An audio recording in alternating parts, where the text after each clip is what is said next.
Le feuilleton du joueur français Ousmane Dembélé est sur le point de se terminer. Plusieurs médias espagnols, dont Mundo Deportivo, ont affirmé que l'international français avait accepté la dernière proposition de prolongation de contrat. Cela comprend un contrat jusqu'en juin 2024 et le même salaire qu'Ansu Fati. Ce serait une réduction de salaire de 40% sur ses revenus. Après de longs mois de négociations, d'offres, de contre-offres, de menaces et de désaccords, Ousmane Dembélé n'attend plus que le feu vert du Barça pour signer son nouveau contrat et continuer l'aventure au Camp Nou. Il ne reste plus que quelques détails pour que l'ailier français continue d'être lié au Barça, comme l'a voulu Xavi Hernandez, entraîneur du club catalan, malgré le fait qu'en Italie, les rumeurs ont été déclenchées aujourd'hui après avoir refusé la proposition de l'agent d'Ousmane Dembélé, Moussa Sissoko, au siège de l'Inter de Milan. Sa visite devait négocier avec l'Inter pour Dan Axel Zagadou, qui, comme Ousmane Dembélé, a également été libéré. C'est rempli une série de conditions. Le joueur recevrait une somme d'argent plus élevée et la réduction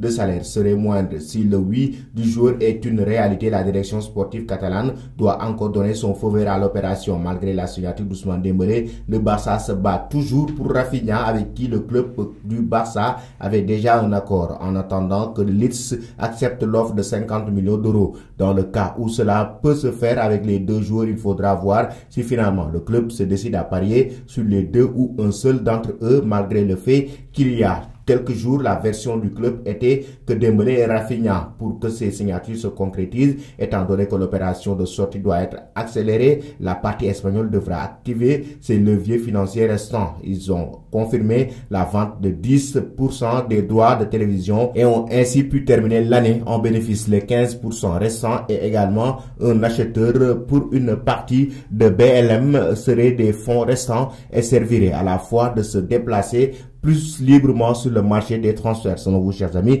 Ousmane Dembélé va-t-il faire le bon choix en prolongeant son contrat avec le FC Barcelone?